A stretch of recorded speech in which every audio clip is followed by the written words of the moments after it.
dunang halang kang piang.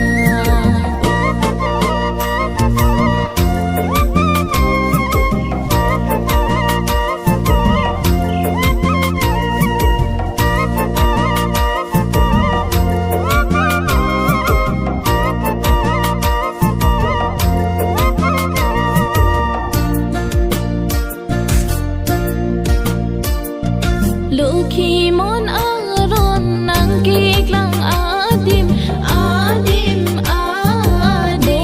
ram to pi arong ang bongsi awujud pi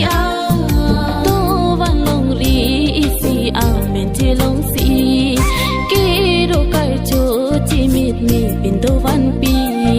do van long ri isi amen chilong si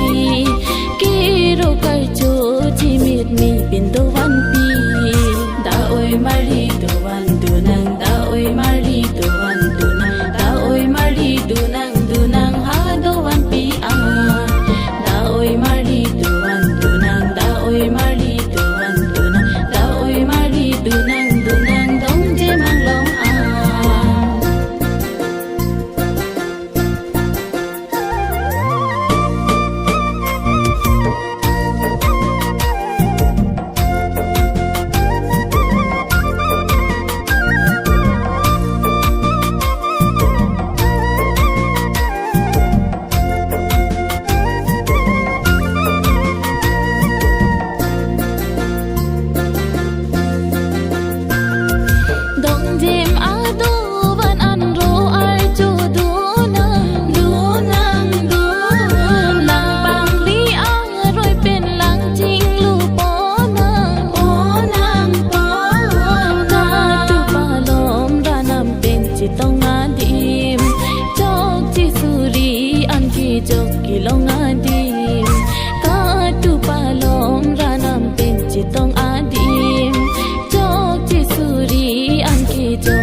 O jirpi ha do van an du nang O jirpi lokhi mon a phan ro archuna da oi jirpi do an du nang da oi jirpi do an du nang da oi jirpi do nang ha so pi a da oi jirpi do an du nang da oi jirpi do an du nang da oi jirpi do nang ha lang khang pi a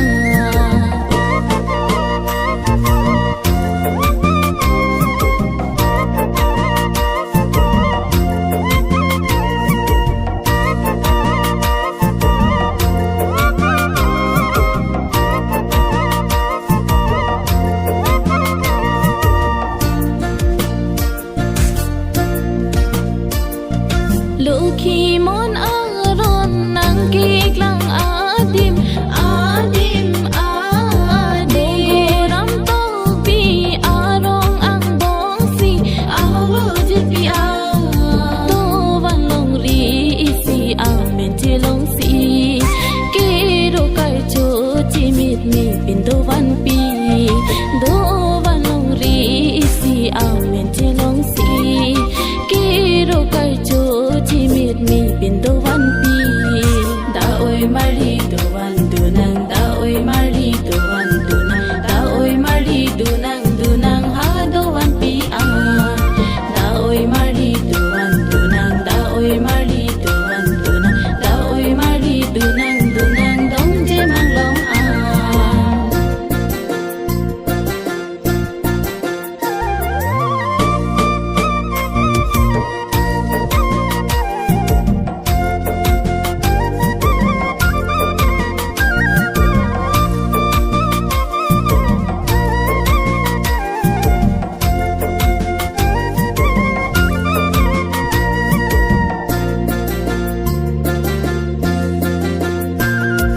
dong jem a do van an ro ar cho do nang lang bang li a roi pen lang jing lu po nang na tu pa lom ra nam pen chi tong a dim chok chi suri an ki chok ki long a dim ka tu pa lom ra nam pen chi tong a dim chok chi suri an ki chok ki long a dim da oi mari do an du nang da oi mari do an du nang da oi mari do nang ha do an pi a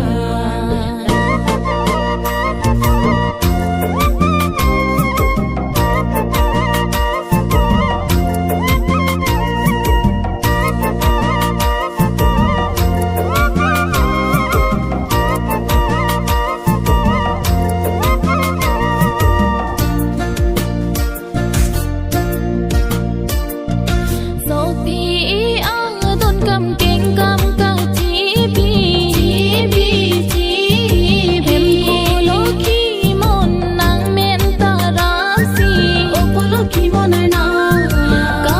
lu ka chi jing i sing arong pen si man tu si le ti so pi a pam ti